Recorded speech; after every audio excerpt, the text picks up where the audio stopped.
Design elegante. Funcionamento preciso. Construídos com um propósito: tirar vidas. Os aparelhos de execução foram inspirados e inspiraram muitas das maiores invenções do mundo. Eles mecanizaram o tormento e o terror. Hoje, em A Engenharia por Trás das Máquinas Mortais. Máquinas antigas. Os primeiros dispositivos de execução eram simples e extraordinariamente eficientes.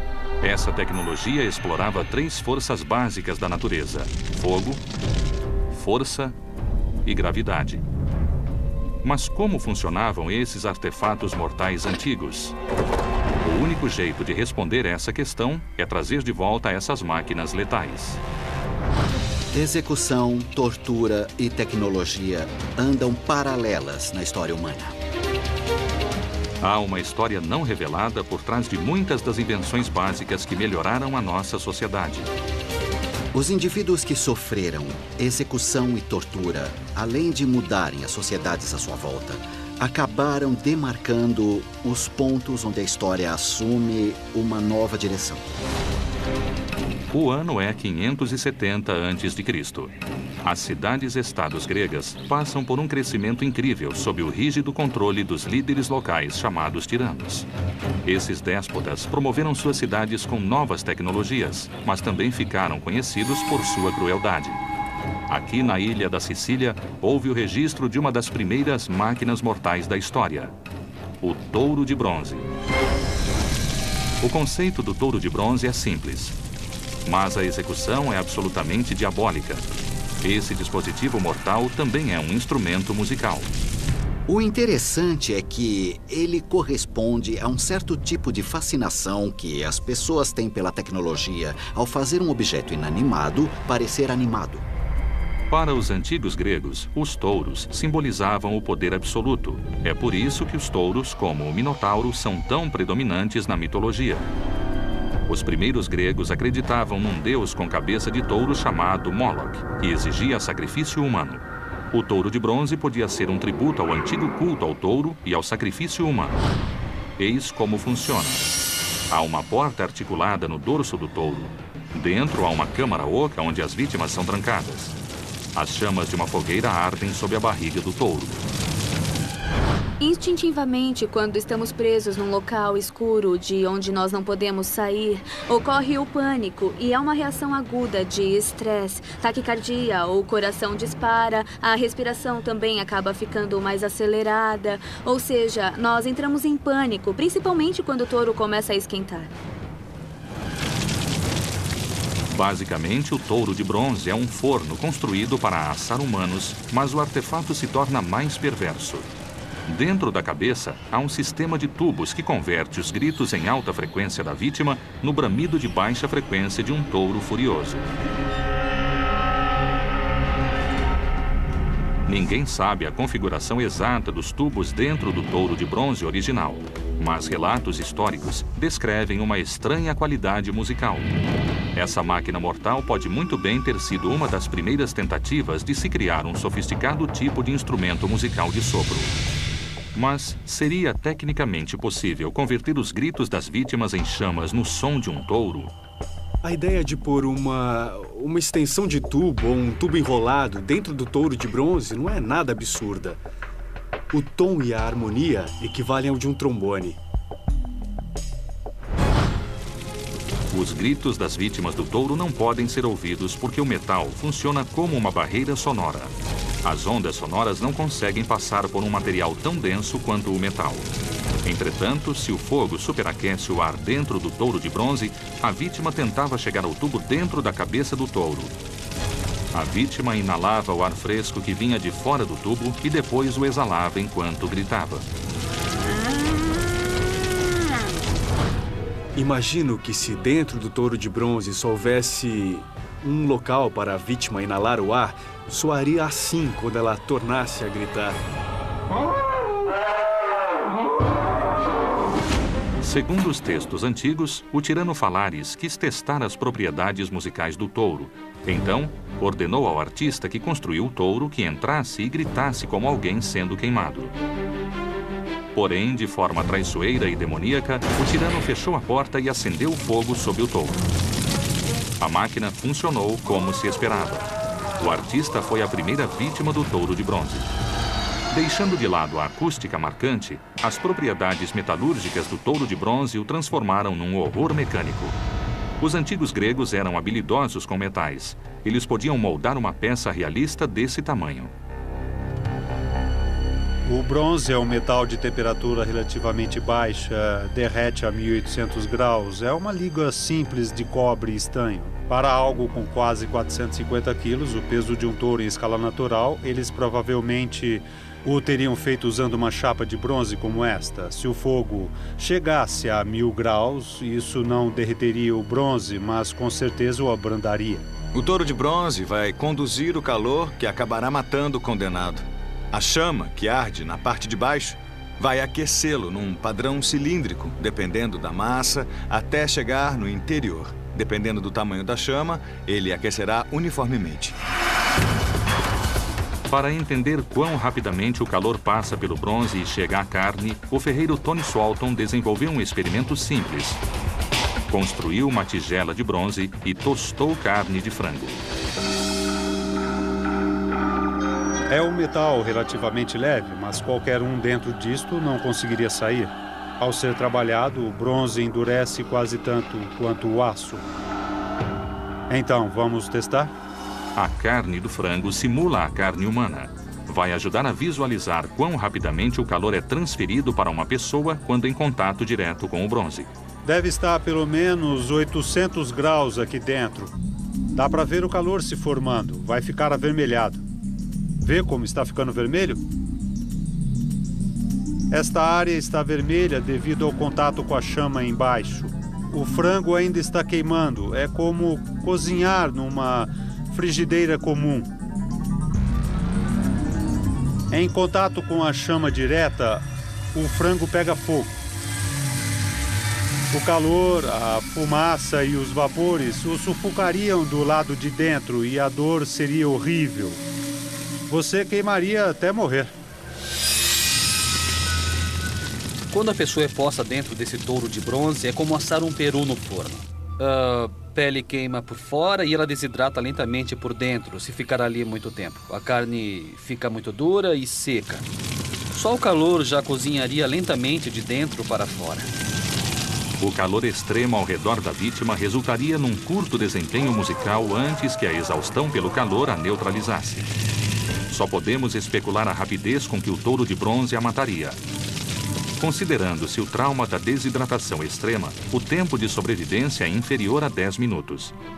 Durante 16 anos, o tirano condenou qualquer um que desafiou seu poder a assar dentro do touro de bronze. Segundo a tradição, Falares gostava tanto desse artefato que o usava durante banquetes. Ele convidava as pessoas, ouviam o touro bramir e ele disfarçava o cheiro de carne queimada adicionando ervas aromáticas. Assim parecia mais um incenso no ar do que carne humana queimando.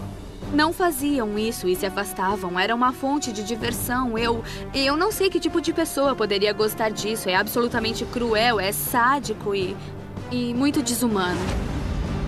Os textos antigos afirmam que o cruel touro de bronze foi lançado no oceano imediatamente após Falares ser destronado em 554 a.C. Mas a tecnologia do touro de bronze persiste atualmente. O som dessa máquina é um terror de uma nota só. Mas, hoje em dia, os instrumentos de sopro podem tocar toda uma gama de notas musicais. Quando as maiores descobertas da espécie humana são catalogadas, a habilidade para controlar o fogo, sem dúvida alguma, ocupa o topo. Embora o fogo tenha melhorado e promovido civilizações, ele também facilitou inúmeras execuções. E não há máquina cruel alimentada pelo fogo tão horrível quanto o Homem de Palha. O ano é 500 a.C. Enquanto a antiga Grécia floresce e o Império Persa desperta, Uma máquina do mal aparentemente mítica inspira medo pela área agora chamada Europa Ocidental. Todo dia 1º de maio, as tribos celtas comemoram a chegada do verão. Elas fazem um tributo à época do ano em que os rebanhos são levados até as pastagens. Mesmo hoje, há os festivais de 1º de maio e Beltane na Europa, que celebram a chegada do verão. Inclusive, há um homem de palha que queima na Escócia. Só que ninguém é morto. Não foi outro senão o próprio Júlio César quem primeiro documentou, em 58 a.C., o surpreendente ritual de execução pagão. A referência de César em relação a isso é a única menção que temos, não apenas sobre o evento, mas sobre o fato de ele incorporar um elemento de sacrifício. Os antigos celtas amarravam pessoas e animais dentro de cada efígie. Júlio César descreve as vítimas do Homem de Palha como ladrões e prisioneiros de guerra. Esse evento não era somente um sacrifício, também era uma espécie de espetáculo, de show público. Assim como nas festividades, você não quer que os fogos durem só 5 minutos, ninguém queria que a queima do Homem de Palha acabasse em pouco tempo. Ninguém sabe exatamente como os antigos celtas construíram o Homem de Palha, mas o design precisava ser forte o bastante para sustentar o peso das vítimas humanas e dos animais. O objetivo da queima era agradar tanto as divindades celtas quanto os participantes do festival. As chamas, erguendo-se no céu noturno, serviam para fascinar os espectadores.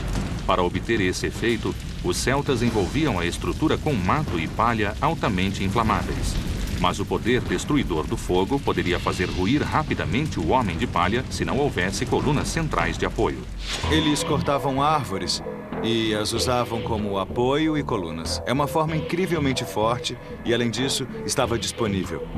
Grandes estruturas, em geral, usam a forma cilíndrica, mas atualmente nós usamos a viga quadrada. É mais fácil de se construir e trabalhar com ela do que com um cilindro. Nas garagens de concreto, nós veremos ou um cilindro ou uma viga quadrada suportando as cargas de compressão.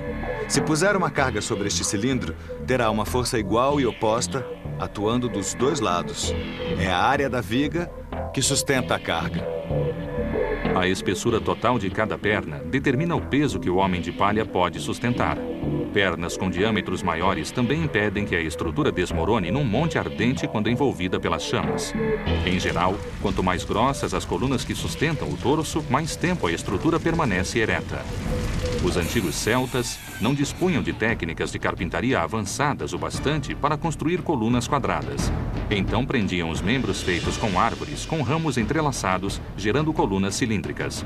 Embora essa réplica moderna use pregos, ela se apoia nos mesmos princípios básicos de engenharia para sustentar o peso longe do solo. Nós estamos correndo para terminar de construir isto antes do pôr do sol, para poder imitar o que faziam antigamente e queimá-lo à noite. Vamos recobrir toda a estrutura com palha, e ela vai servir para iniciar o fogo. A palha funciona muito bem porque incendeia facilmente e, depois disso, ela transfere as chamas para a madeira. Mas, para os infelizes amarrados em seu interior, o avanço rápido do fogo significava uma morte agonizante. A rapidez do fogo e o tempo que leva para destruir a estrutura são alvos de debate. Apesar do calor, não era uma morte rápida, pois havia dor devido às queimaduras, lesões devido à inalação da fumaça, a traqueia inchava. Basicamente, o fogo secava a pessoa de dentro para fora. Do ponto de vista médico, era uma das formas mais dolorosas de ser morto. O fogo vai começar a afetar a madeira de dentro para fora. Sempre que nós fazemos uma coluna ou uma viga estrutural, o lado externo é a parte mais forte, é o que sustenta a carga. O lado interno é o acesso neutro. É por isso que nós podemos perfurar uma viga sem afetar sua integridade estrutural, desde que seja no centro da viga. Olhem o Rude, por exemplo. A estrutura aguenta o peso dele, apesar de ter pouca madeira.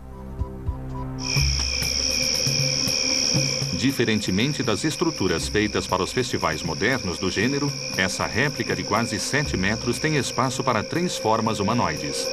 A questão agora é ver quanto tempo o fogo levará para consumir o Homem de Palha.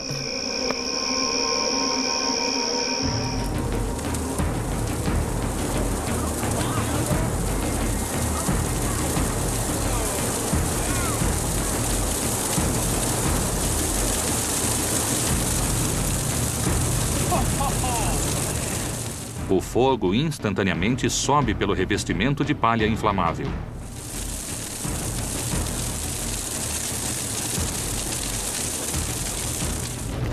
O inferno alcança as vítimas. As chamas fogem completamente ao controle.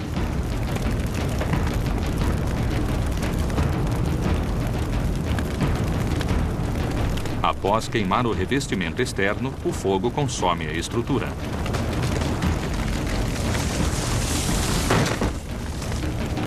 A gente está bem longe de lá e, mesmo assim, está muito quente. Agora, o fogo avança pelo centro da madeira. A madeira já está bem afetada e a parte externa está bem comprometida. Isso enfraquece demais a estrutura. Se puser uma carga pesada sobre ela, sem dúvida nenhuma ela vai desabar. Olha lá.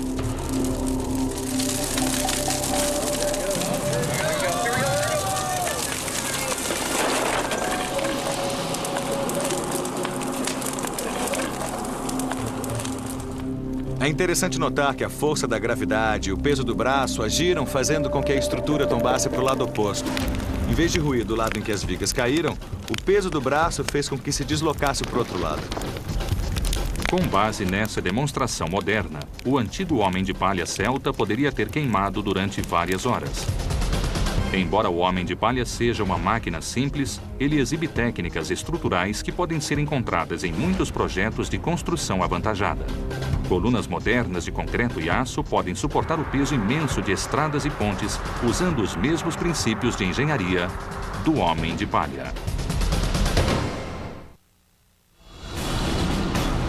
Após dominar as máquinas mortais alimentadas por fogo e calor, os antigos carrascos buscaram inspiração na invenção mais antiga e importante da humanidade: a roda. O design simples e a física da roda a transformam numa ferramenta mortal versátil. Ninguém sabe a data exata de sua origem, mas provavelmente entrou em cena durante os primórdios do Império Romano, executando os primeiros cristãos e os traidores. Além de influenciar o transporte, a roda também revolucionou a execução. Isso demonstra que, muitas vezes, a tecnologia, a execução e a tortura caminham paralelas. O design da roda é simples. Duas rodas comuns de biga são presas por tábuas de madeira, criando um cilindro. O design arredondado do cilindro facilita sua rolagem pelas encostas, onde salta sobre o terreno rochoso e ganha velocidade. Nós fizemos alguns cálculos simples. Ao rolar encosta abaixo, isso aqui gera uma força equivalente a uma colisão a 190 km por hora. Funciona assim. Ao rolar, a roda gera um movimento. Quando ela bate em alguma coisa que não se move, como o solo, por exemplo, provoca uma força de impacto. Cada rotação seria como estar em um acidente de carro várias e várias vezes. Além disso, quanto mais você desce a encosta, a gravidade aumenta a velocidade e as batidas ficam cada vez piores e piores. Para a roda sobreviver a essa descida violenta, há vários desafios de engenharia. Precisa ser leve para poder ser levada ao topo da encosta, pesada para ganhar impulso e forte para resistir aos impactos contra as rochas. Ao rolar, ela vai ficando cada vez mais veloz e a energia tem que ser dissipada. Neste aparelho aqui, ela passa pelo corpo ao bater no solo. Os engenheiros escolhem um boneco antropomórfico de 80 quilos para simular a execução. É uma simples questão de massa. A massa tem de estar a uma certa altura. Isso vai gerar energia potencial. Ao cair, essa massa se torna energia cinética. A gravidade vai agir e puxá-la encosta abaixo. A força G será avaliada por colantes presos ao boneco que indicarão onde a roda causa as maiores lesões por impacto. Cada colante só será ativado após ser submetido a um certo grau de desaceleração imediata. O impacto fará com que a ampola com fluido branco fique vermelha. Temos os pontos vermelhos, que representam 50 Gs, que equivalem a um osso quebrado. Vamos colocá-lo em áreas onde provavelmente haveria um osso quebrado. Uma força de impacto de 50 G equivale a uma obstrução dura num jogo de futebol americano. Temos os adesivos laranja, que representam 75 Gs, usados para trauma interno e hemorragia interna. Vamos colocar um aqui no torso.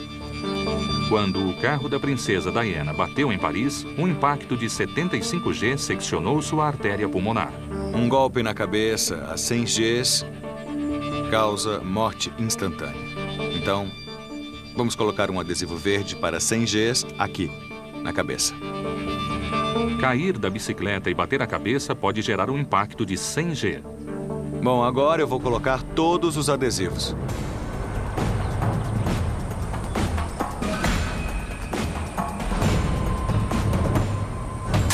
Ele está numa posição muito vulnerável. A postura normal de proteção seria curvar o corpo na posição fetal. Para proteger os órgãos vitais, nós temos o oposto aqui. Eu acredito que bastam 3 ou 4 giros para acabar com ele. É bom que hajam adesivos na cabeça, porque um impacto severo em qualquer parte da cabeça poderia ser fatal. Contudo, repare que é o rosto dele que vai bater primeiro. Eu acho que deveria haver um adesivo diretamente sobre o rosto. Porque, veja bem, pela posição do nariz, se numa briga de bar, por exemplo, você leva um soco, ele pode quebrar, mas não tem problema. Nesse tipo de situação, o solo vem de encontro a você. Haveria força suficiente para quebrar o nariz, enfiar pedaços de osso no cérebro e causar a morte imediata.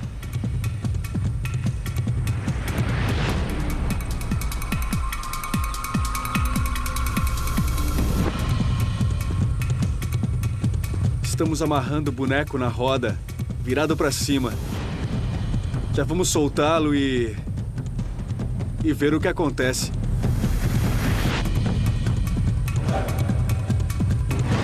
Tudo pronto aí, Rudy?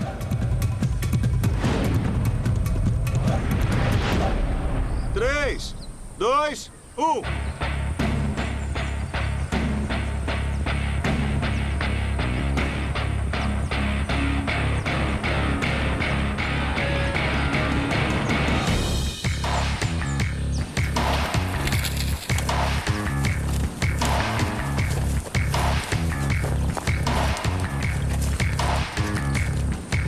Percebeu uma coisa? Ele bate com a cabeça no chão todas as vezes. Deve doer, hein? É, deve doer bastante. É, bastante. Vamos dar uma olhada.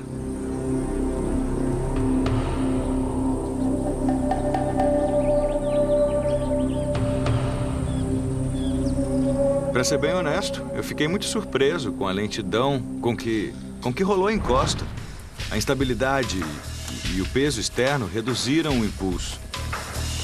Mas, ao mesmo tempo, acabou gerando um movimento que jogava a cabeça dele para frente e para trás. Ao rolar, a velocidade da roda fazia a cabeça dele bater diretamente no solo. E com o movimento, devido à fragilidade da cabeça, ele quebraria o pescoço. Os impactos repetidos acionaram os colantes presos na cabeça do boneco. Isso quer dizer que a roda desferiu golpes mortais de 100G. A descida também acionou os colantes de 75G presos no peito. E isso significa lesões mortais com ruptura de órgãos. Com base nesses resultados, a morte teria ocorrido rapidamente, quase de forma imediata para alguém condenado à roda. Além da força da cabeça batendo no solo, ao subir ela é lançada feito um chicote. Isso. É a combinação da força com a projeção da cabeça que vai acabar matando. Mesmo sem a força contra o nariz, esse movimento teria partido seu pescoço antes mesmo que ele morresse pelas lesões internas. A roda provoca quase uma morte instantânea. Ou seja, o espetáculo de amarrar um criminoso a esse artefato enviava um recado aos espectadores. A lei romana era muito punitiva, e é por isso que a roda evoluiu em novas versões projetadas para mais mortes dolorosas. Há relatos de rodas estreitas acionadas por manivelas manuais. Os carrascos empurravam a alavanca para girar a roda e rolavam diversas vezes o acusado sobre o fogo ou uma cama de espetos. A roda é, em parte, um testemunho da imaginação da humanidade, que é capaz de calcular o que um objeto comum do dia a dia é capaz de fazer quando usado de forma cruel e desumana. À medida que as cidades-estados gregas desenvolviam técnicas refinadas em metal e carpintaria, elas adquiriam uma compreensão básica de como a força e a pressão poderiam mecanizar a execução. O ano é 200 a.C. Em Esparta, uma cidade ao sul da Grécia, surge um artefato mortal com a habilidade de empalar mecanicamente suas vítimas. Elas o chamam de Apega de Nabis. A Apega segue uma longa linha de figuras meio androides que remontam à época de Homero. E tanto Aristóteles quanto Arquimedes escrevem sobre marionetes articulados, que podiam ser movidos de forma quase real. Mas a Apega não era um brinquedo. Alguns estudiosos acreditam que a Apega fosse uma história usada como propaganda para favorecer as ambições do tirano espartano Nabis.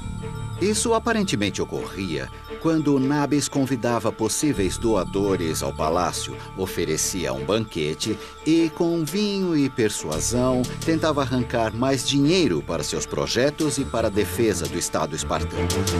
Se isso não funcionasse, ele dizia algo como: bom, acho que não vou conseguir persuadi-lo, mas talvez a minha Apega tenha mais sorte. Se a pessoa ainda não estivesse convencida, provavelmente seria sua última refeição. Sob as vestes da Apega, há uma máquina muito técnica. Para funcionar devidamente, a Apega precisa de um rosto realisticamente pintado para enganar a vítima. A máquina é acionada por uma única mola sob tensão. Ao longo dos braços articulados, há espetos afiados de bronze prontos para empalar. A premissa básica é ter energia armazenada no sistema. E depois nós temos que fazer com que o sistema retenha até que alguma coisa ative essa energia fornecida pela mola. Um acionador instalado no peito da Apega libera a mola e sela o destino da vítima. A quantidade de força necessária para armazenar, conter e aplicar contra uma pessoa seria algo muito difícil de saber naquela época. Essa história presume que as vítimas da Apega estão bêbadas o suficiente para achar que o dispositivo seja humano ou são levadas à força até seu abraço fatal. Repare que este espeto é bem afiado e penetraria facilmente na minha pele. A dor associada às múltiplas perfurações nas extremidades superiores seria intensa. Órgãos vitais, inclusive os pulmões e o coração, correriam risco imediato. Em tese, poderia ser mortal. Aqui temos um tipo de colete protetor de nível inferior. Enfiar esse espeto e pressionar exige uma certa quantidade de energia. Agora temos um bastão com um espeto similar à Apega. Eu usarei a mesma quantidade de energia, porém tudo vai se concentrar aqui. 3, 2, 1. Ainda notamos um pouco de energia, porque ele amassou o forro de espuma. Mas houve uma óbvia penetração de provavelmente uns 5 centímetros. Isso mostra como um objeto com uma ponta bem pequena consegue penetrar sem precisar de uma velocidade imposta manualmente. A Apega deve ter sido muito eficiente, porque assim que a pele era perfurada, ela continuava penetrando até o braço parar de apertar. Pela perspectiva moderna, espetos movidos à mola parecem projetos bem simples.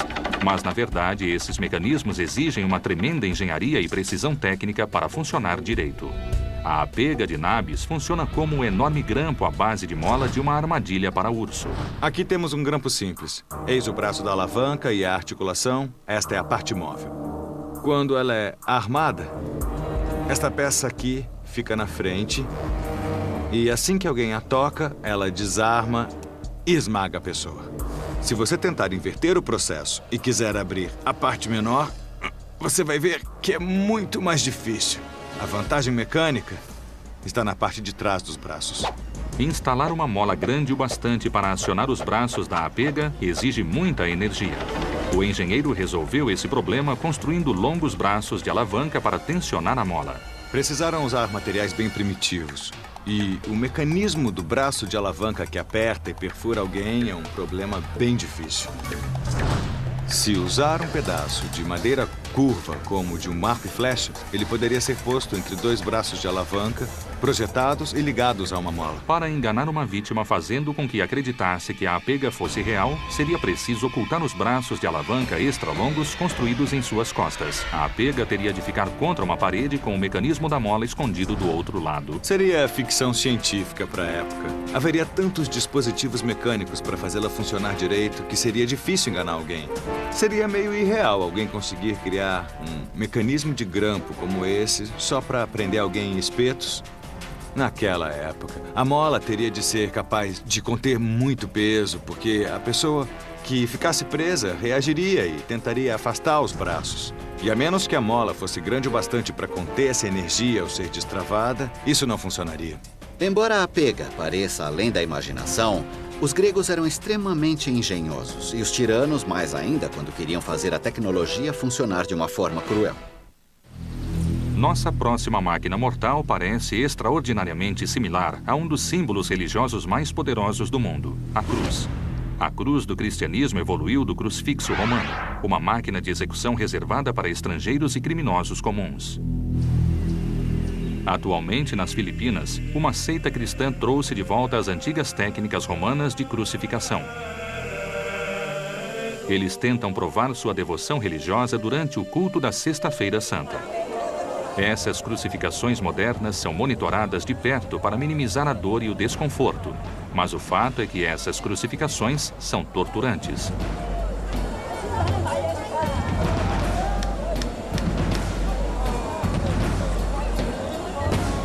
Esse participante é removido após 5 minutos na cruz. A dor é tão intensa para esse devoto que ele é removido em menos de 1 minuto. A esses praticantes modernos da crucificação, só resta sentir a força implacável e mortal da gravidade. Mas o que eles não percebem é que esse não é um retrato preciso da crucificação romana. Uma das coisas que uniam o mundo romano era uma espécie de consistência de urbanização. Você podia ir a qualquer cidade e praticamente sabia o que achar. Banhos, hospedarias, mas também sabia, ao passar pela cidade, que havia um local de crucificação. E os visitantes, fossem eles cidadãos romanos ou as pessoas que deveriam ser controladas, passavam por essas áreas que demonstravam a força e o poder de Roma. Em Roma, a crucificação faz parte da propaganda. Não se rebele contra Roma, eis as consequências. A crucificação estava reservada apenas aos criminosos que ameaçavam a ordem romana. Qualquer um que fosse uma ameaça, ou mesmo percebido como uma ameaça, seria crucificado. Era o que usavam para manter na linha as províncias e as pessoas. Quanto mais tempo alguém ficava na cruz, maior a sua eficiência, segundo a perspectiva romana. Temos um crucifixo de 3,5 metros. Vamos escavar 90 centímetros. Isso vai dar estabilidade suficiente assim que estiver no lugar. Quanto ao crucifixo, nós temos um artefato bem simples que utiliza uma força natural, a força da gravidade, levando a uma das formas mais desumanas de se morrer. Existe a dor, existe a humilhação, a exposição, tudo que pode provocar a morte. Vamos colocá-lo no buraco. Isso. Ajuda. Vai lá. Pronto. Agora, vamos virá-lo para lá. Vamos posicionar assim, porque o condenado enfrenta o sol da manhã. Ele fica exposto aos elementos o dia todo. O crucifixo romano consiste de um mastro vertical de madeira, podendo chegar a 3,5 metros de altura. Cerca de 1/3 desse mastro serve para fixar permanentemente o artefato no solo. Em seguida, uma viga horizontal mais curta de 1,80 m, chamada de patíbulum, é fixada no topo através de um encaixe de respiga. Quando punham uma pessoa aqui, provavelmente distribuíam o peso dos 2 lados para que ficasse equilibrado na viga central que é posta no solo. Tudo isso envolvia a construção de uma estrutura considerável. Basicamente, o mastro vertical recebe todo o peso, não só da pessoa sobre ele, mas também o peso da viga que vai em cima. A estrutura do crucifixo não contém partes móveis até a vítima ser presa a ele. Então, a gravidade faz todo o serviço à medida que a vítima, lenta e dolorosamente, se funde com a máquina. Os braços, devido ao ângulo, vão suportar o dobro do peso em relação à posição vertical. Isso acontece por causa do ângulo do T onde a pessoa foi colocada. É como na ginástica. Você pode ficar pendurado nas argolas o dia inteiro, mas ao fazer o crucifixo é quase impossível manter a posição. No local da crucificação, uma corda prende os braços estendidos da vítima na viga horizontal. Os soldados romanos introduzem espetos de metal de 22 centímetros através de arruelas de oliveira nas mãos ou pulsos, unindo permanentemente homem e aparelho. A maioria das cruzes romanas tinha a forma da letra tal, ou seja, do T maiúsculo, e não na forma do T latino, ao qual estamos acostumados, especialmente no Ocidente, quando pensamos na cruz. A razão para isso é que, ao tentar erguer a vítima sobre a cruz, caso já tivesse sido pregada no solo ao patíbulo, isto é, a viga horizontal, só seria preciso içá-la, encaixá-la lá em cima e pronto. Ou seja, a viga principal vertical permanece no solo para outras crucificações. Só a viga horizontal do alto sai da área de crucificação. Isso transforma o crucifixo numa máquina de execução incrivelmente econômica. Os cientistas divergem quanto às partes do braço que suportam os pregos. Estudos recentes indicam que o espaço entre os ossos cúbito e rádio no pulso é o jeito mais eficiente de fixar uma vítima ao crucifixo. O grande problema aqui é a possibilidade de acertar uma artéria e a vítima morrer depressa demais. O que muitos estudiosos acham é que a mão estava amarrada com uma corda e, para maximizar a dor, eles perfuravam a mão. Mas se não houvesse as cordas, só o prego na mão, havia a possibilidade de alguém rasgar a mão, tirando-a do prego e descer da cruz. Talvez a parte mais cruel da crucificação seja a inserção de pregos de ferro nos pés. A imensa dor imposta pelos ferimentos não é tão pérfida, e sim, ironicamente, o alívio temporário que eles dão ao acusado. Uma das teorias mais populares sobre a morte no crucifixo é que se morre por asfixia. Ao ficar pendurado, o diafragma é tão comprimido que se inala o ar, mas não o exala. A vítima, instintivamente, tenta elevar os pulmões para exalar, erguendo-se contra os pregos de ferro nos pés. É uma tentativa de aliviar o diafragma da opressão da gravidade. Mas a pressão contra os pregos reativa os nervos lesionados dos pés e das mãos numa explosão de dor. É preciso lidar com a dor nas mãos e, possivelmente, nos pés, além de ter certa dificuldade para respirar. Sem mencionar a exposição aos elementos naturais, a desidratação, fome, animais selvagens, uma série de coisas. Seja como for, a força da gravidade leva a uma morte bem dolorosa, pois constantemente explora as fraquezas do corpo humano. Para grande parte do mundo moderno, o que começou como um artefato infernal de tormento, agora serve como símbolo humilde da devoção religiosa. O crucifixo é uma máquina mortal transformada em ícone de uma das religiões mais populares da Terra. Quando o Império Romano chegou ao ápice do seu poder e 1/4 da população humana da Terra se submetia a César, foi criada uma máquina mortal de tecnologia sem paralelo. Erguendo-se 15 andares acima de Roma, essa máquina letal era um feito de engenharia sem igual. Sua arquitetura foi construída com mais de 5 toneladas de concreto. Mas oculto sob ele havia um sistema moderno de elevadores. Esse artefato mortal é o iconográfico Anfiteatro Flaviano, mais conhecido atualmente como o Coliseu Romano. A estrutura que conhecemos como Coliseu foi a mais grandiosa de muitas outras semelhantes em todo o Império Romano. Ele é considerado uma maravilha arquitetônica, mas ninguém se dá conta de que embaixo havia tantos dispositivos mecânicos que parecia uma máquina. O ano é 79 d.C. 2 andares abaixo do piso da arena, o Coliseu abriga uma estrutura de corredores similar a uma catacumba chamada hipogeu. Aqui, nessas passagens escuras e úmidas, os promotores de eventos criam os efeitos especiais que surpreendem tanto as vítimas quanto as virgens vestais. Há 28 alçapões ocultos sob a areia da arena. Desses portais, leões africanos e outros grandes predadores surgem no anfiteatro e o sangue começa a jorrar. Você não faz a menor ideia de onde os animais vêm. Está numa arena enorme, está cercado por milhares de pessoas clamando por sua morte. E só sabe que algum animal grande vai surgir em algum ponto, mas você não sabe onde. Segundo uma teoria, os romanos resolveram esse problema construindo uma série de elevadores movidos por humanos.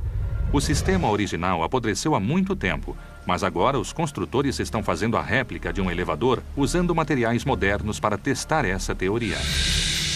Esta construção imponente aqui atrás é a nossa interpretação dos alçapões que existiam no Coliseu Romano.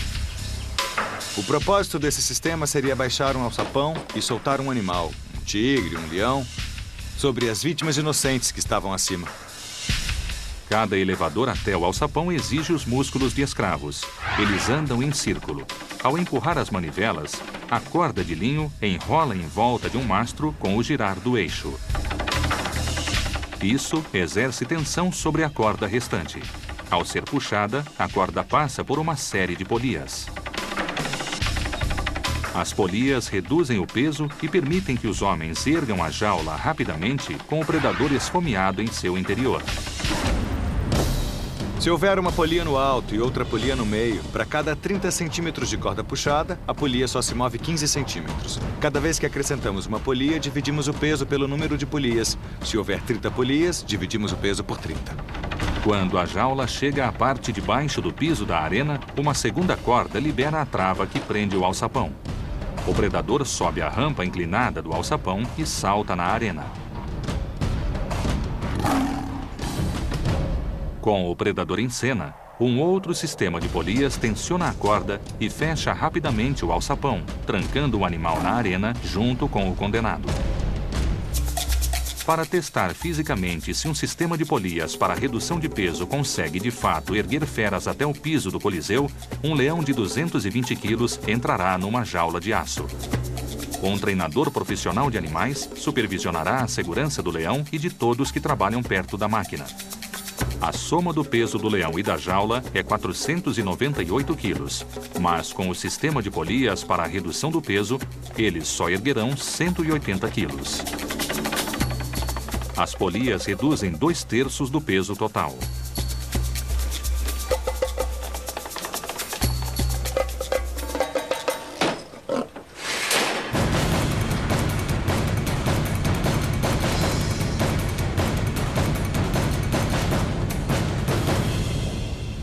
Durante séculos, milhares de animais abasteceram o mecanismo do Coliseu, mas o número absoluto de baixas humanas pode ser apenas estimado.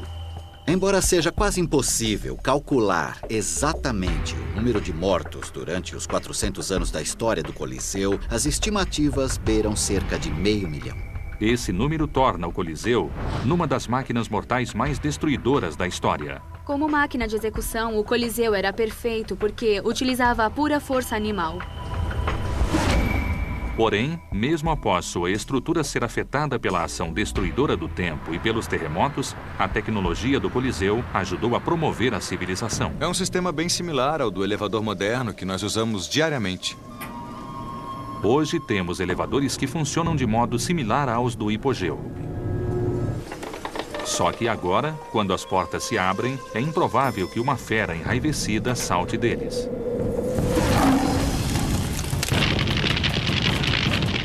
Embora os avanços da tecnologia básica impulsionassem muitas sociedades antigas, eles também foram usados para punir e executar.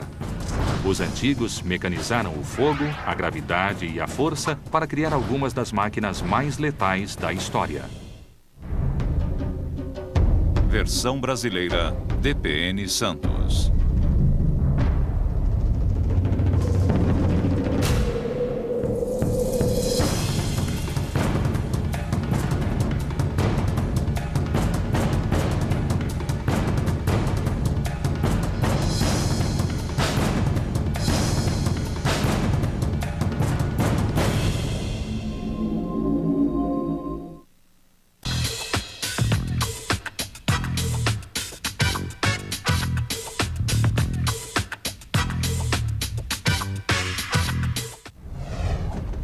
Design elegante.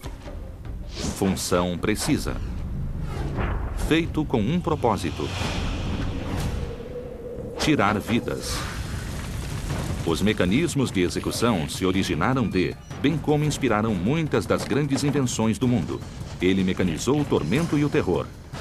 A seguir, a engenharia por trás dos modernos artefatos mortais.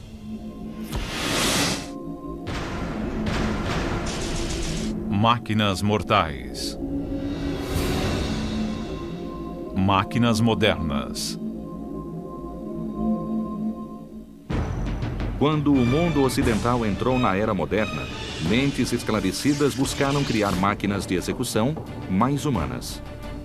Engenheiros inventaram artefatos para tirar vidas rapidamente, enquanto exploravam os princípios da gravidade, do torque, da velocidade e da eletricidade. O termo capital, em pena capital, na verdade, deriva do latim da palavra caput, que significa cabeça. Ele se refere a crimes de natureza mais séria, puníveis com a decapitação. O uso do machado sempre envolvia a chance do carrasco não ser forte o suficiente e ser preciso mais de um golpe. Durante a Revolução Francesa, a decapitação se torna mecanizada através de um dispositivo capaz de cortar uma cabeça a cada 10 segundos. Chamavam essa máquina de guilhotina. O objetivo original era inventar um método de execução que fosse o mais rápido e indolor possível para a vítima. A guilhotina era uma gigantesca faca mecânica projetada para decepar cabeças. Quando a corda é solta, a gravidade puxa a lâmina que desliza através de uma canaleta. Com um impacto, a lâmina corta o pescoço e a cabeça cai dentro de uma cesta de vime logo abaixo. Mas os inventores da guilhotina precisaram superar um problema inerente ao corte.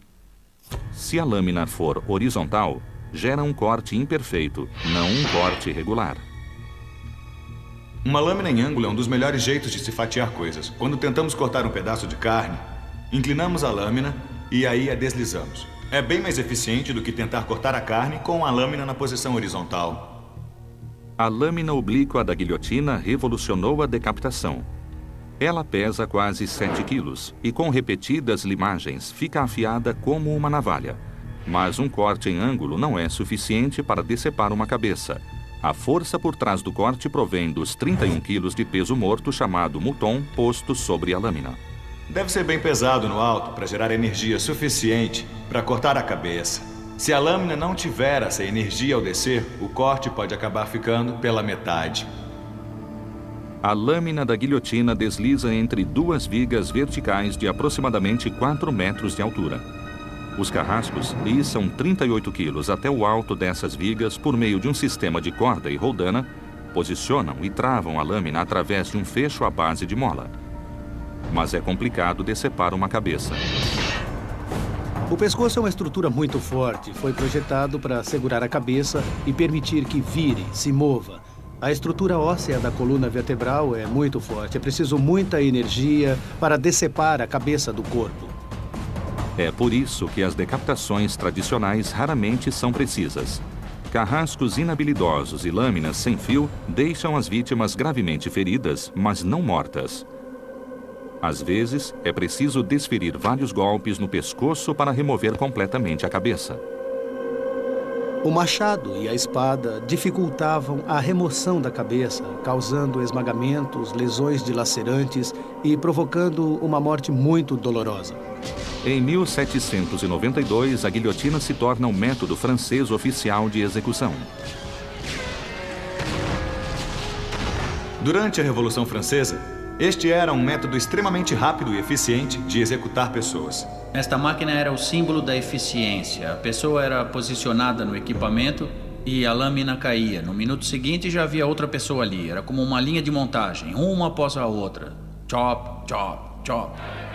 Durante a Revolução Francesa, qualquer um acusado de apoiar a aristocracia acabava na guilhotina. Em apenas um ano, a guilhotina decepa de 15 mil a 40 mil cabeças, caracterizando a época como o reinado do terror. O feito singular da guilhotina é que leva apenas 0,02 de segundo para decapitar. É praticamente instantâneo. Embora corte todos os tecidos, o condenado nem mesmo percebe o que aconteceu. A velocidade da lâmina, ao cair de 2,5 metros de altura, é de 25 km por hora. Isso não parece muito rápido, mas tudo acontece em 0,7 de segundo. Aqui, a aceleração é constante e resulta da gravidade que impulsiona o sistema. E isso, multiplicado pelo peso, chega aproximadamente a 1 tonelada de força. Ou seja, é a força de 1 tonelada que cai sobre você. Para entender como a guilhotina utiliza a gravidade e concentra sua força num único ponto, uma réplica em tamanho real será testada. Nós temos aqui uma espécie de híbrido de 2 modelos diferentes que avaliamos. Nós modernizamos o mecanismo de liberação. Usamos um pistão pneumático e demos um laço na corda. O pistão recua, libera o laço da corda e a lâmina desce. Há uma preocupação com a segurança envolvendo as pessoas porque ela é letal. Se puser a mão ali, ela é decepada. Ela corta mesmo a cabeça de uma pessoa. Nós vamos usar um pernil. A densidade da carne e dos ossos simulará a resistência de um pescoço humano. Vamos fazer a demonstração com a guilhotina. Farei uma contagem regressiva e a acionarei. 3, 2, 1. Durante o experimento, algumas coisas saíram erradas. O pernil ficou preso entre a parte de trás da lâmina e a frente do apoio. O pedaço de carne não tinha massa suficiente projetada na parte externa para impedir que a lâmina desviasse. Ao acertá-lo, ela se desviou para fora e, com isso, desviou também grande parte da energia. Como a guilhotina rasgou o pernil, um outro material simulará o pescoço sob a lâmina. Substituímos o pernil por uma peça de presunto. Colocamos um pino de madeira de quase 2 centímetros dentro da peça para simular a espinha humana. 3, 2, 1. Isso nos mostra que, naquela época, um carrasco tinha sempre que testar muito a máquina para ajustá-la e aperfeiçoá-la. Essa era a sua habilidade. Eles implantavam melhorias sempre que a usavam, buscando aprimorá-la. A meu ver, a falha principal é que a lâmina, ao descer, está a 10 centímetros de onde deveria estar para decepar. Não geramos um controle de força. A força de rasgo obtida acaba desviando a lâmina.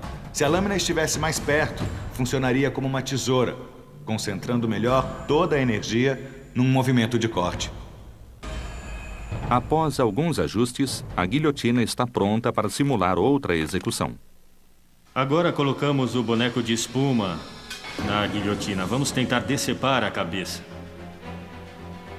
Muito bem, vamos lá. 3, 2, 1.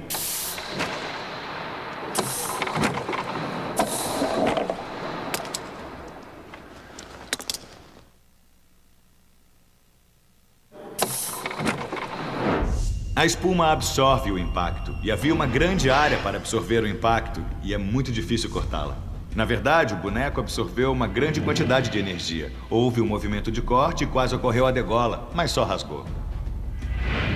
Os engenheiros suspeitam que as demonstrações frustradas carecem da mesma coisa: peso corporal para ajudar a criar o controle de força necessário. Além de amarrá-la, nós também inserimos uma vara de metal na parte de trás para dar mais estabilidade. Pusemos tiras na vara para imobilizá-la. A intenção maior é simular massa corporal e o efeito de uma alavanca. 3, 2, 1. Ao descer, a lâmina deve estar perpendicular para poder concentrar toda a energia no corte. As pessoas que faziam a guilhotina precisavam ter muito cuidado com a fabricação precisa dessa máquina. Ela também devia exigir muita manutenção devido ao desgaste das peças, porque qualquer probleminha impediria a descida correta da lâmina. Enquanto a Revolução Francesa tem êxito na criação de uma máquina letal que mata rapidamente, o legado da guilhotina não é nem um pouco humano. Supondo que tudo funcionasse bem e a lâmina descesse corretamente, a sua cabeça seria decepada com um golpe perfeito. Sentiria a cabeça tombando em direção à cesta, mas a sensação seria como se você estivesse caindo. Ah, então seu impulso talvez fosse esticar as mãos para se segurar. Os especialistas questionam se a guilhotina estimulou o grande derramamento de sangue durante a Revolução Francesa. Como mecanismo de execução é bem rápida e indolor se usada corretamente. Por isso, a guilhotina continuou sendo um método aprovado de pena capital na França até 1981.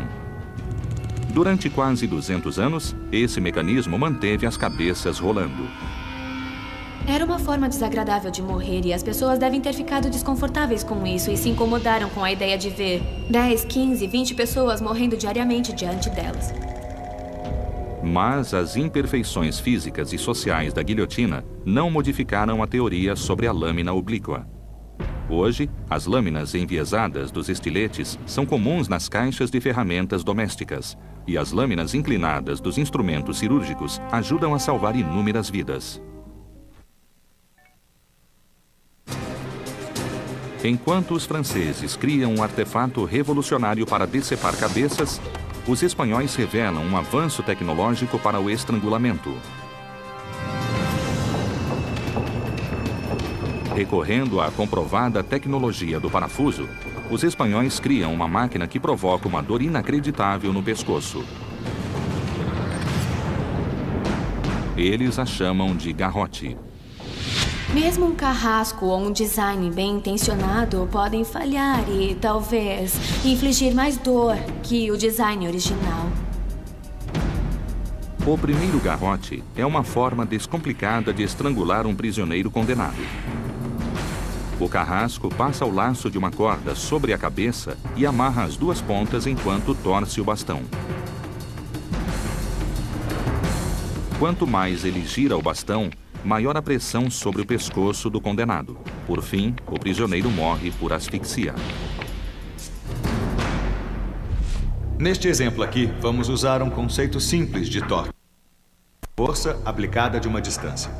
Quanto maior o braço da alavanca, mais força e torque serão aplicados a seja lá o que for. Como vocês podem ver, eu estou caprichando e isso exige muita força. O motivo disso é que essa carga está sendo transferida para uma área que equivale à distância total desta corda. Ou seja, se eu aplicar 90 kg de torque, eles serão aplicados a toda a volta da corda. Não é como ter uma carga pontual no centro do pescoço, ou seja, 90 kg atravessando o centro do pescoço. Quanto mais área houver dispersando a carga, mais difícil será aplicá-la. O problema com esse dispositivo é que exige um carrasco bem forte. O garrote gera um enforcamento lento e horizontal. Mas são mãos humanas que conduzem a execução, não a gravidade.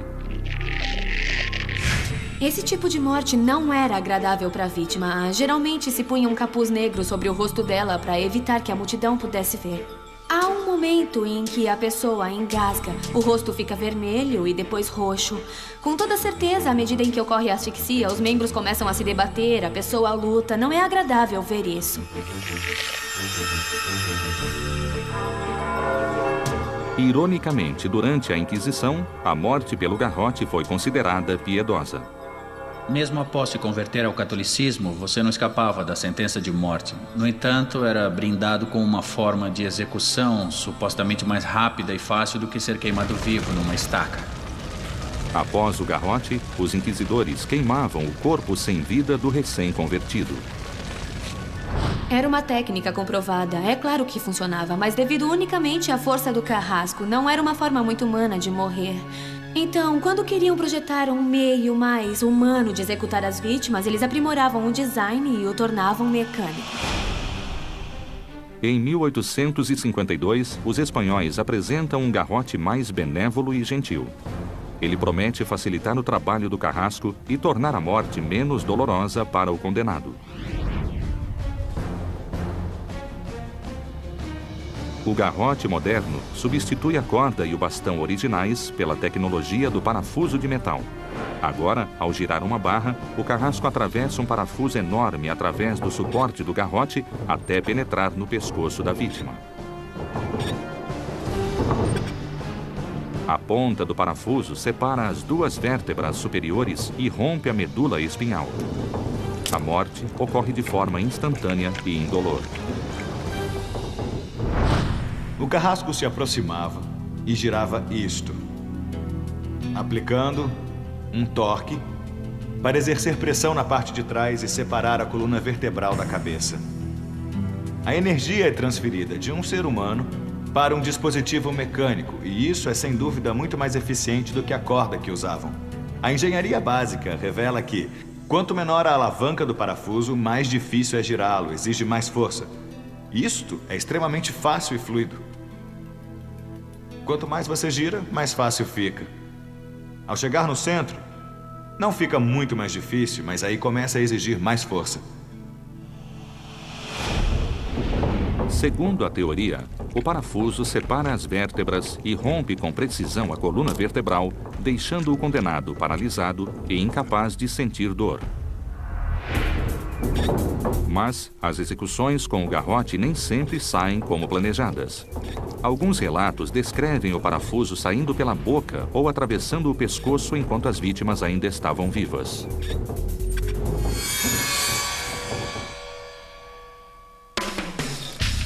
Um falso pescoço e uma medula espinhal testarão como o parafuso entra no condenado durante o uso do garrote.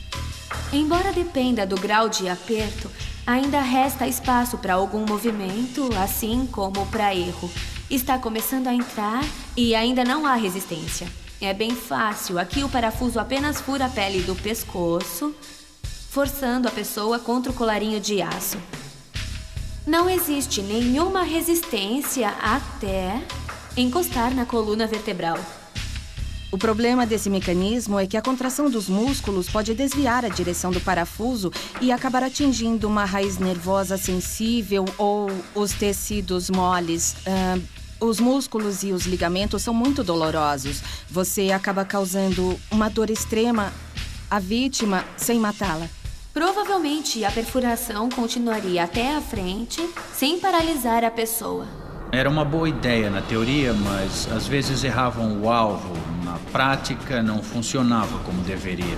Como tentativa de usar a tecnologia para tornar essa forma de execução mais humana, falhou tremendamente. Há muito espaço para erro aqui. Por isso, não foi mais usado para matar pessoas.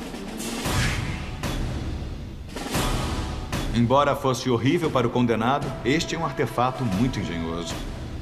A tecnologia na qual isto se baseou revolucionou os tempos modernos. Atualmente, mecanismos semelhantes a esse geram a força necessária para abrir cofres de banco e vedar escotilhas de submarinos.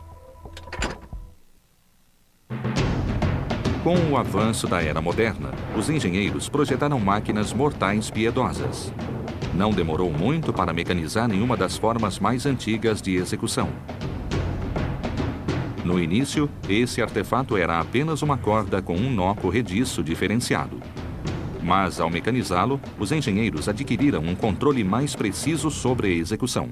Eles chamaram essa máquina de forca com alçapão.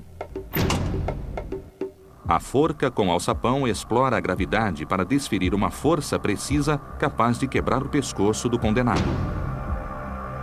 A ideia era aplicar força suficiente e uma queda maior para quebrar o pescoço.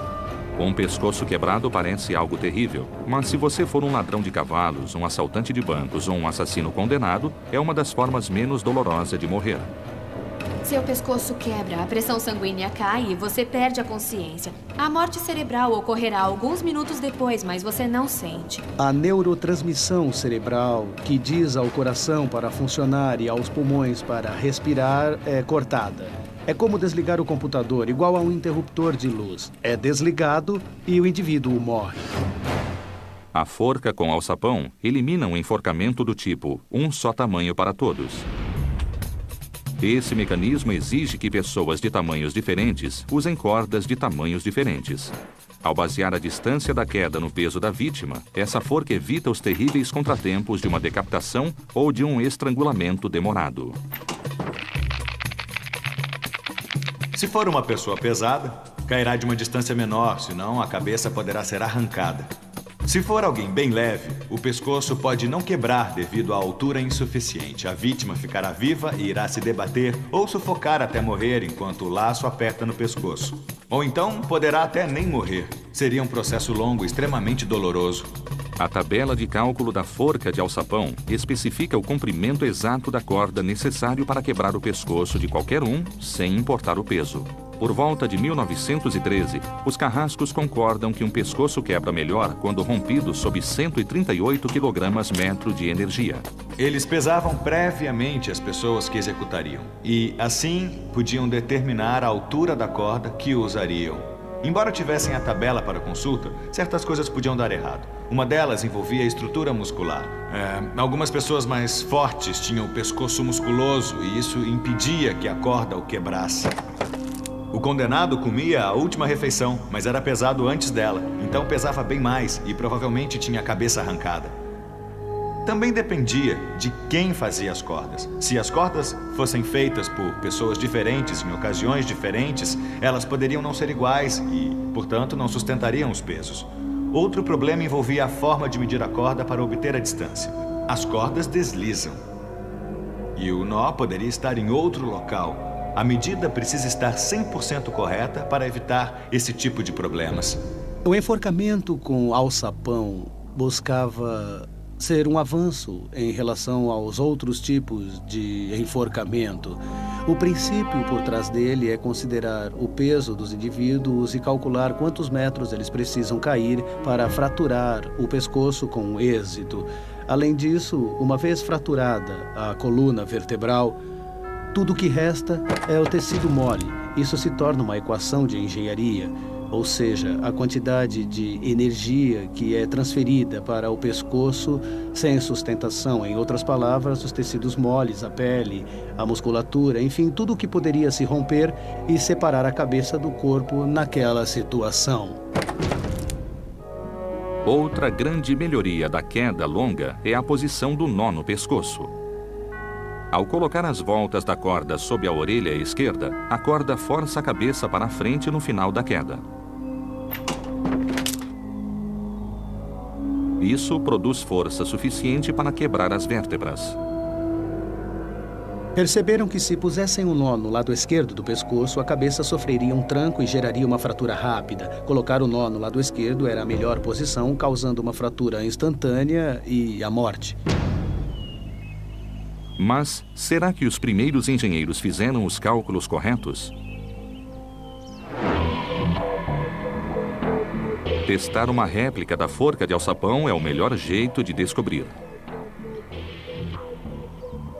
Quando o condenado sobe as escadas, num estranho golpe do destino, o trabalho e energia que ele produz ao subir estes degraus gera energia potencial quando ele sobe para a plataforma. Ao se aproximar do laço e cair uma certa distância, isso se torna energia cinética.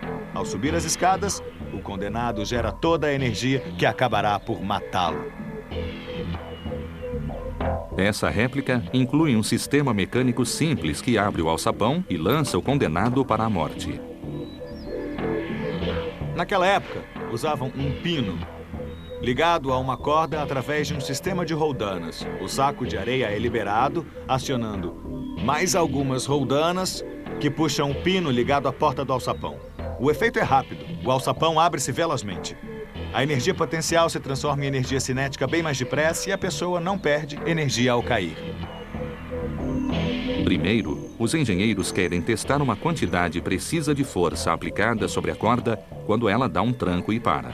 A queda longa vai gerar 450 quilos de força, mas isso parece muito peso para uma corda padrão de cânhamo. Preso em alinhamento com o laço, há um dinamômetro. Ele medirá a força repentina da carga gerada pelo boneco ao cair. Tudo pronto. Tudo certo, vamos lá. 1, 2, 3. Oh! A corda se rompe inesperadamente quando o boneco chega ao fim da queda. O dinamômetro acusa 290 quilos, ou seja, 290 quilos de força foram lançados sobre o pescoço dele ao cair. Portanto, esse peso é a resistência máxima desta corda. Isto também revela a importância de se ter uma boa corda naquela época. Então, como os carrascos do século XIX enforcavam as pessoas sem romper a corda? Eles pré-esticavam a corda na noite anterior. Assim, ela esticava como um elástico em vez de romper com um impacto. No teste seguinte, os engenheiros usam uma corda pré-esticada para ver se a queda rápida de uma pessoa causaria uma decapitação. Os engenheiros escolheram propositalmente uma corda que é 7 centímetros mais longa. Se o boneco cair depressa demais, o impacto se imporá sobre o pescoço, causando seu rompimento. 3, 2, 1... A cabeça do boneco é completamente arrancada. Embora os enforcamentos sejam eventos públicos, os espectadores consideram as decapitações perturbadoras. Dessa vez, os engenheiros adaptam uma corda de 1,70 m de comprimento a um boneco antropomórfico de 84 quilos. Baseiam-se inteiramente na tabela de cálculos de quedas longas de 1913. 3, 2, 1... A cabeça do boneco permanece presa e não há chance de um estrangulamento prolongado.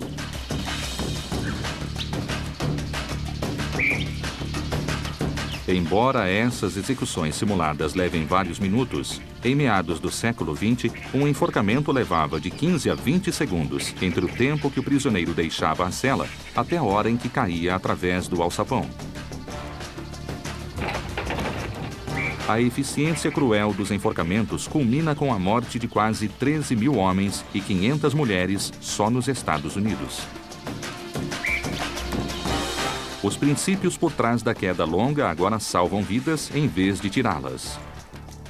As informações contidas em gráficos similares aos da queda longa são usadas nas escaladas. Os engenheiros projetam cordas dinâmicas que esticam quando um escalador cai para absorver as forças letais.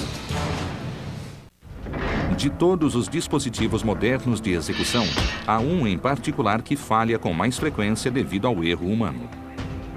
Essa forma de pena capital mescla uma tecnologia disponível, o fuzil, com a habilidade física humana para executar o condenado de forma rápida e piedosa. Destacamento! Preparar! É o chamado pelotão de fuzilamento. Aqui temos um artefato tecnológico moderno que precisava ser usado por uma pessoa para poder matar alguém. Era uma mistura entre o homem e a máquina para concluir uma execução. O pelotão civil de fuzilamento busca executar criminosos com a maior eficiência possível. Consiste de 3 a 5 atiradores. Eles se posicionam a 6 metros do condenado. Ao comando do líder do pelotão, começa o fuzilamento. É provável que uma das balas pare instantaneamente o coração. O pelotão de fuzilamento explora a tecnologia disponível do fuzil para liquidar rapidamente criminosos condenados. Na teoria, faz sentido. As Forças Armadas usam pelotões de fuzilamento para punir a deserção e motins desde a invenção do fuzil em 1498. Especialmente as Forças Armadas, havia muitos fuzis, atiradores e muita munição. Era o jeito mais fácil de executar alguém. De 1900 até 1950, os pelotões americanos civis de fuzilamento contam com o fuzil Springfield calibre 30. É o fuzil militar de precisão mais popular e participa da Primeira Guerra Mundial, da Segunda e dos conflitos na Coreia e no Vietnã. O Springfield é conhecido como uma arma de longo alcance incrivelmente poderosa. O fuzil é muito melhor que um revólver. É bem mais preciso, tem o cano mais longo, é mais firme e sua mira é melhor. O cano mais longo de um fuzil lhe dá mais precisão que um revólver. O mais leve vacilo na linha de mira de um revólver desvia tremendamente a bala do alvo. Para a pessoa na cadeira, isso era psicologicamente muito traumatizante bem antes de ser atingida pelas balas. Há uma pessoa amarrada, sentada numa cadeira. Antes de o capuz ser colocado em sua cabeça, ela vê as pessoas que serão responsáveis por sua morte. O fuzil é uma máquina muito eficiente, mas para isso depende do operador. Essas pessoas não eram atiradores de elite, eram civis. Não importavam se estavam ou não mirando no coração. Não dava para saber onde iriam acertar. Podiam acertar no ombro ou então na perna. Mesmo que uma pessoa errasse ao tentar acertar o coração... Fogo! A chance de 5 pessoas errarem o tiro no coração era muito reduzida. Muito provavelmente a pessoa logo morreria de choque hemorrágico, de um tiro no coração ou na cabeça. Mirar um fuzil com destreza exige total concentração da parte do atirador. Mas a relutância em tirar a vida de outra pessoa pode afetar psicologicamente a precisão do atirador. Os humanos costumam aceitar a figura de uma autoridade. Quando se trata de uma execução, essa é uma ferramenta psicológica muito poderosa. Se conseguir convencer uma pessoa de que ela não é responsável pelo que vai fazer, é bem mais provável que ela faça o que estão lhe ordenando. Para minimizar as chances de erro humano, o sistema penal cria um artifício psicológico. Há muitos aspectos psicológicos que buscam facilitar todo esse processo para quem o executa. Você é informado de que um dos atiradores usa balas de festim. Coloca-se um capuz sobre a cabeça da pessoa para desumanizá-la. Você não precisa ver o seu rosto. Um grande alvo é posto sobre a vítima, buscando concentrar a sua atenção. Assim você não terá que olhar para a pessoa que vai levar o tiro. Havia muitas coisas para aliviar sua culpa em relação a executar um outro ser humano. Fogo! E se todos esses civis não conseguissem matar a pessoa, então o líder teria que atirar na lateral da cabeça da vítima. Nesse último disparo, houve 3 tiros ótimos e um me pareceu mortal. Mas, caso os tiros não matassem o indivíduo imediatamente e ele ainda estivesse vivo, o oficial responsável teria que se aproximar com sua pistola, engatilhar um tiro e atirar na cabeça dele. Basicamente, dando-lhe um tiro de misericórdia.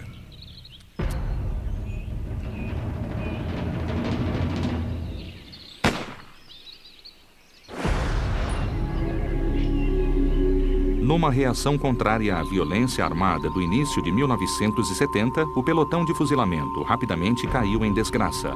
Mas até hoje, os criminosos condenados em Idaho e Oklahoma ainda podem requerer essa forma de execução. No mundo todo, cerca de 80 países continuam a usar os pelotões de fuzilamento como forma básica de execução. Ele persiste pelas mesmas razões iniciais: um pronto estoque de armas e uma quantidade infinita de balas.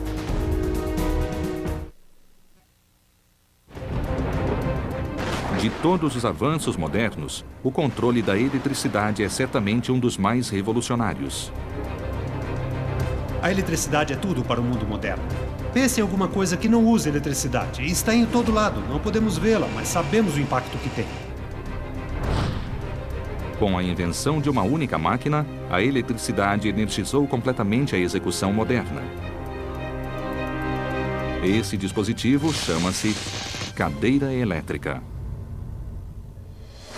Sendo uma máquina mais moderna, foi projetada com a melhor das intenções. Acharam que seria mais humana, uma forma de punição menos cruel, um jeito menos desumano de concluir uma execução. Se isso é verdade ou não, ainda é uma coisa sujeita a debates.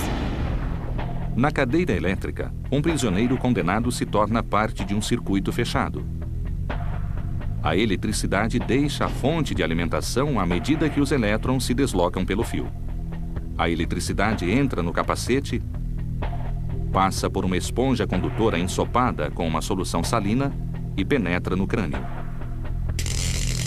A corrente elétrica percorre o corpo humano, saindo por um eletrodo na perna, onde uma segunda esponja condutora a envia de volta à fonte de alimentação. O ciclo típico da eletrocução começa com um choque de alta voltagem e termina com um mais baixo.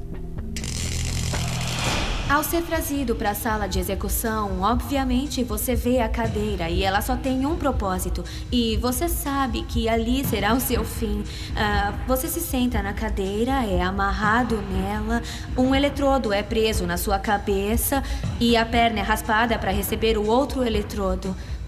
Essa é uma experiência bem real e por mais que você esteja adiando isso, de repente a ficha cai.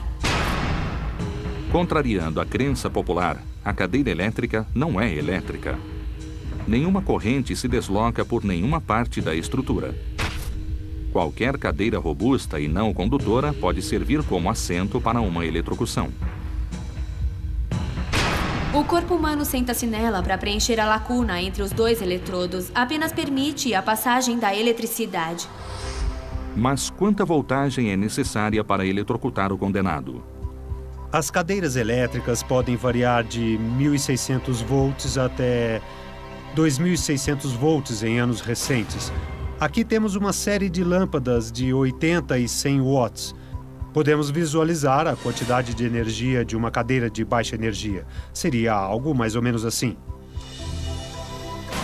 Todas essas lâmpadas equivalem a 1.600 volts. Uma tomada doméstica comum fornece apenas 120 volts. Sendo assim, a cadeira elétrica tem 13 vezes mais voltagem que a corrente doméstica. Para conduzir toda essa energia até uma pessoa, é preciso muita voltagem. Para fazer isso, é necessário um transformador para aumentar a voltagem ou um gerador, algo que forneça muito mais força que uma tomada caseira. A força é suprida por um sistema de controle numa sala adjacente. É daqui que a corrente de eletricidade de alta voltagem é liberada através do condenado. Todo o ciclo elétrico dura de 15 a 30 segundos, mas não é a voltagem que mata. Considere a voltagem como se fosse uma bomba, capaz de bombear eletricidade. Pense na eletricidade como água percorrendo um cano, e os fios são os canos. Quanto maior a bomba, mais água ela conduzirá pelo cano. Durante uma eletrocução, é a amperagem ou a intensidade com que a eletricidade percorre a vítima que é letal. 1 ampere pode matar um ser humano. Mas como ele mata, dá margens a debates. Algumas pessoas acham que o crânio isola o cérebro e que por isso não chega eletricidade suficiente para afetá-lo durante uma eletrocução. Há um teste visual simples que mostra se a voltagem consegue atravessar o crânio e chegar ao cérebro. Uma compra feita num açougue local simulará o cérebro humano. Aqui temos um pouco de cérebro e osso para simular o crânio. Usaremos um osciloscópio para ver se a corrente chega ao cérebro quando aplicamos uma voltagem ao crânio. Um osciloscópio é um aparelho que transforma a voltagem numa imagem gráfica. Quando não há voltagem, a tela fica escura ou exibe uma linha reta. Não há corrente elétrica passando pelo tecido cerebral agora. Introduzirei um pouco com esta arma imobilizante de 2.000 volts. Verão a corrente entre os dois eletrodos até eu transferi-la para o cérebro, onde se dispersará pelo tecido cerebral. O osciloscópio irá registrá-la até eu remover os eletrodos. Agora, há uma linha de referência. O osciloscópio mostra a alta voltagem percorrendo o cérebro. À medida que a humanidade começa a entender a eletricidade na era moderna, os carrascos se aproveitam de seus atributos letais. Os inventores da cadeira elétrica sabem que a eletricidade pode matar, mas não sabem como. Segundo uma teoria, o crânio isola o cérebro do choque elétrico. Como resultado, a eletricidade mata o cérebro cozinhando-o. Um teste básico inicial mostra que a alta voltagem percorre facilmente o cérebro. Mas o cérebro está protegido pelo crânio, e é no crânio onde a voltagem atinge a vítima primeiramente. Algumas pessoas acham que o crânio isola o cérebro e que por isso não chega eletricidade suficiente para afetá-lo durante uma eletrocução. Então, usaremos um pedaço de osso para simular o crânio e daremos um choque nele para ver se obteremos o mesmo resultado. Como vemos, ainda passa eletricidade ao cérebro, mesmo tendo que atravessar o crânio. A alta voltagem passa facilmente do crânio ao cérebro. Mas como essa corrente mata? Ela cozinha o cérebro ou causa um curto-circuito? Segundo o mito que existe, quando uma pessoa é eletrocutada de um modo legal, seu corpo chega à temperatura de fervura, os globos oculares explodem e ocorrem coisas terríveis. Vou usar uma salsicha, mas devo alertá-los que o que vou fazer é perigoso, diria até absurdo. Não tentem fazer isso em casa. Vou introduzir um prego numa ponta da salsicha e outro prego do outro lado, empurrando um pouco para que haja contato. Vamos lá. Pronto. Reparem que não acontece muita coisa. Isto se parece muito com uma eletrocução legal quanto ao fato do corpo não aquecer em demasia. Nessa altura, começamos a ouvir os efeitos do aquecimento na salsicha. Leva quase 1 minuto para surgirem os efeitos do calor na salsicha. Isso é mais que o dobro do tempo do ciclo elétrico durante uma execução. Vou desligar isto. Agora vejamos a temperatura da salsicha.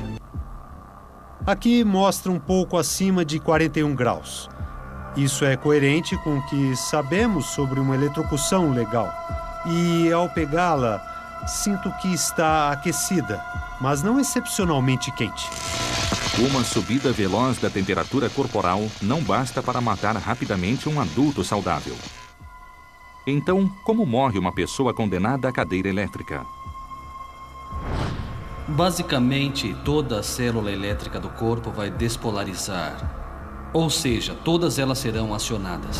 Digamos que haja um neurônio no cérebro responsável pela inalação e outro neurônio responsável pela exalação. Os dois são estimulados ao mesmo tempo e o corpo não pode fazer as duas coisas. E o mesmo ocorre com o coração e com qualquer sistema do corpo. Ao acionar todos os neurônios ao mesmo tempo, há uma sobrecarga do sistema. A cadeira elétrica mata devastando e confundindo completamente o corpo humano. O cérebro sofre um curto-circuito e o coração acaba parando. Durante uma eletrocução legal, o choque gera 2 ciclos de eletricidade. A alta voltagem do primeiro ciclo destrói o cérebro e o sistema nervoso. Ou seja, os nervos do cérebro, os nervos do coração, dos braços, dos intestinos, da boca. Em geral, resulta em morte cerebral permanente, mas pode não ser suficiente para deter o coração, que pode continuar batendo. Os músculos ainda se contrairão e o rosto se contorcerá. O médico legista presente só poderá declarar a morte após a parada do coração. É por isso que o segundo ciclo tem uma voltagem e uma amperagem mais baixa. Isso faz o coração fibrilar, deixando os músculos fora de ritmo e induzindo um ataque cardíaco. Algumas pessoas morrem imediatamente devido à parada cardíaca. Já outras sofrem um pouco mais, até o coração ou o cérebro parar de funcionar. Provavelmente, com a evolução da sociedade, isso já não tenha o apelo que tinha há 100 anos. A diferença é que, talvez, a definição do que seja cruel e incomum tenha mudado. Atualmente, a maioria dos estados abandonou a cadeira elétrica em busca de métodos mais humanos para a pena capital. Mas a eletricidade impulsionou a sociedade de inúmeras formas. A tecnologia da era moderna, com certeza, promoveu a engenharia dos equipamentos de execução. Tentando criar dispositivos mortais mais humanos, os criadores de máquinas mecanizaram técnicas antigas, copiaram as forças armadas e exploraram um fenômeno poderoso. Mas agora, esses mecanismos são considerados alguns dos artefatos mais mortais da história. Versão brasileira, DPN Santos.